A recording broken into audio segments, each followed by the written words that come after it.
This is DC Channel Guns. Like and subscribe. Thank you for watching. What up? This is DC Channel Guns coming in another gun video. Appreciate you watching, like, share, and subscribe. I want to appreciate all my subscribers. I want to appreciate all the good information. I appreciate y'all for coming to the video. Appreciate all the support and love. I want to appreciate all the new subscribers. Got a whole bunch of subscribers coming over here, joining the movement that we got coming over here. And the movement is to uphold the Constitution and defend the Second Amendment. Just to every citizen trying to uphold the Constitution, defend the Second Amendment. That's it. It's going to take everybody in the gun community, the 2A community. It's going to take a lot of the first-time buyers. It's going to take everybody to, keep defending the Second Amendment and uphold the Constitution in this country. Not one person can do it. It's too many people thinking one person can do it. It's not. It's going to take a group effort. So that's what we got going over here. So with this video here, I want to talk about maintaining your ammo. And, maintaining your ammo is like the biggest thing, the responsibility that gun owners have. And, that is something that is not talked about a lot. I'm talking about you got a lot of first-time buyers coming in. I'm talking about even if you've been in farms for a long time. I'm talking about, there's a lot of information that you can learn when it comes to maintaining your ammunition. And when it comes to maintaining your ammunition, we talk about, you ordering all this ammunition stuff. You must keep it dry. Not a lot of moist and humidity and stuff like that. Use things that keep your ammo in great condition for a long time. If you store it properly and stuff, your ammo lasts a long time, people. And ammunition prices and stuff is not going to go down. It's going to go up with all the ammunition laws and stuff that you're seeing, the limit on how much you can buy. And, you have states infringing on your Second Amendment rights. How much trying to create licenses and permits to buy ammunition. So it's getting difficult. It's not getting easy. And one thing when it comes to stockpiling and stuff and everything, something that a lot of people don't talk about is maintaining your carry ammo. When you're having your carry ammo, especially when you have it in your magazine and stuff like that, and you're carrying it every single day, I'm talking about there's a lot of, condition and stuff that your ammo goes through. And, when you're carrying it on your hip, I'm talking about it could be hot outside, it could be cold, it could be rain. A lot of things could be happening. And, with the moisture and all the condition that you're exposed in, your ammunition starts to turn color. I'm talking about, I had this question a long time ago. I thought maybe I'll bring that back up and talk about that because that's something that's not talked about. Your ammunition changes color. And, I had questions, why your ammunition darker that's in your magazine and stuff like that? And why is the one in the box to be a little bit lighter? So I'm going to show you a little demonstration using some ammunition and showing what I'm talking about and everything. So I can give you a good, good perspective, especially the first time buyer. They might not know what I'm saying. So we're going to look at some ammunition and show you exactly what I'm talking about. So what you're looking at right here, this is my carry ammo over here. These are some 380s on this side. I'm using them as an example. Now, when you're carrying your ammo for a while, I've been carrying this ammo now for probably, I want to say about 6 months. And this ammo right here, you see the decoloration. I'm trying to get you to understand, when you're carrying ammo, it starts to decolor. The coloration and stuff kicks in versus, you can see the difference from fresh ammo.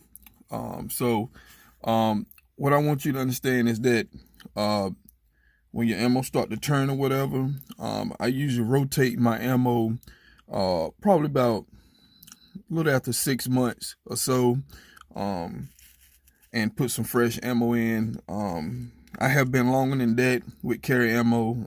I don't see it, hurting and stuff like that. But it's probably good sometimes to pretty much rotate your ammo a little bit and, cycle it and go through. Because, each time I carry my ammo, I'm carrying one in the chamber or whatever. You get them little markings. I don't know if you can get trying to get a good shot of that. You can probably see the little markings and stuff up here on the round that you chamber and stuff. So I kind of rotate that in the magazine and stuff like that. But, each time you chamber it, sometimes the brass for the bullet gets a little marking on it. But it's good to kind of rotate your ammo and stuff. So all depends. It all varies and stuff. I don't know if that's an issue for some, but these are some of the questions I have got. and seen or whatever that I have been looking at. But I usually rotate mine after about 5 to 6 months and put and replenish my mag with some fresh ammo and stuff. But most of the time when you stick it in the magazine, it looks like this, and then once you carry it for a while, it's gonna look like that. So that is what's going on when you're carrying and maintaining your ammo and stuff. So I just want to kind of show that example. So we're going to move along. So you seen the ammunition, you saw the illustration that I did with the 9mm and the 380. The 380 is the one that was fresh, and the 9mm is one that is pretty much old. Now, you want to kind of cycle through that ammo and stuff like that, because a lot of times, when you got one in the chamber and stuff, and then we are not using that farm and stuff like that, or you're putting it away, you're not really storing it with one in the chamber, and you take that other round and you seat it back into the magazine, and then if you're carrying that farm again or whatever, you're racking it and putting one in the chamber when you're carrying it, staying on the ready and everything. The ammunition goes through a little wear, and like I was saying before, you get the little strips on the casing and stuff. That is normal, people. A lot of people might see that concern. I've been getting questions from friends and stuff about that. But if you're getting a little scratch or something on the casing, a little scratch, whatever, that's because we're racking the slide and you're putting one in the chamber. Now, if you're getting real bad casing damage and stuff, then either you might want to load it one, because if a magazine holds 12, you might want to load it with 11. Because I have had farms and known that some magazines, maybe the spring's a little tight, need to wear out. So you might need to fully load that spring and let it sit for a while so it can wear a little bit, and maybe it'll be a little bit easier to rack the slide. Because a lot of farms, if it's real tight, once you seat a full round, it might be a little hard to strip that round off into one end of the chamber. And that is a lot of issues that a lot of people don't talk about. But if it's that tight, you might need to sit that mag fully loaded for a while until the springs and stuff wear it down just a tad bit, make it easier. Or just go one round lower. So if your magazine hold 12, just do 11. Or 17 and vice versa. I'm talking about just go one round lower. And it makes it a whole lot easier to rack the slide. That I have seen some of those issues and stuff, especially at ranges and stuff like that. People, not familiar with that think, oh, it's an issue. But, if you're having real bad problems, it could be something wrong. I'm talking about you might want to check the magazine and stuff like that, or, just make sure that, it either could be the spring problem. Most time, to me, I always see that it's because you have a spring that's real tightly loaded in the magazine. So, just load it one round down, that'll solve the problem. If you're having even more issues when you load it one round down, then, you might need to check the gun for some type of damage or something like that. But that should, pretty much makes it easier for you to rack the slide, especially when it comes to, people you're not strong or strength. It could be an issue for women and stuff like that. Depends on the farm. It all depends on the farm, because I had some farms that, you really have to pull the slide to get one in the chamber, and then you get that little abrasion on the shell.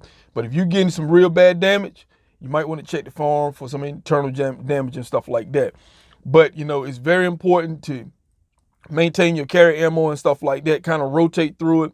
When it comes to the ammunition that you're stockpiling, I kind of rotate through it too, because, over so many years and stuff, I start to, if I'm going to the range or whatever, I start to go and look at some of my ammunition that is pretty much the oldest, and I start using that at the range, and I replenish that with some new ammo and stuff. Ammo can last you years and years and years. I have shot ammo that I had for 3, 5, 6, 7, 8 years, no problem whatsoever.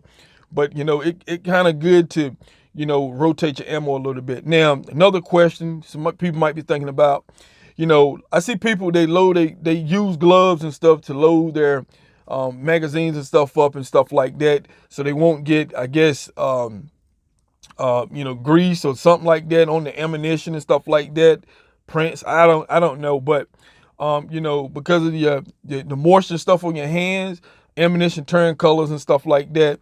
And especially, like I said, once it's exposed to air, different weather conditions, stuff like that, majority of the time your ammo is going to turn colors. I'm talking about it's not going to stay shiny and stuff like that unless you're keeping out of elements and stuff. But I do know ammunition that I keep stored and stuff, it doesn't really turn colors. But I do know ammo that I carry and keeping magazines and carrying and stuff like that, they do turn pretty quickly and everything. It takes a little while, but it end up turning. And unless you just got the gun stored in just a basic element, it don't turn as fast. But just want to do that video for concerns for first-time buyers and stuff like that, or you've been informed for a while. So this is DC Channel Guns, and I'll catch you on the next one. This is DC Channel Guns. Like and subscribe. Thank you for watching.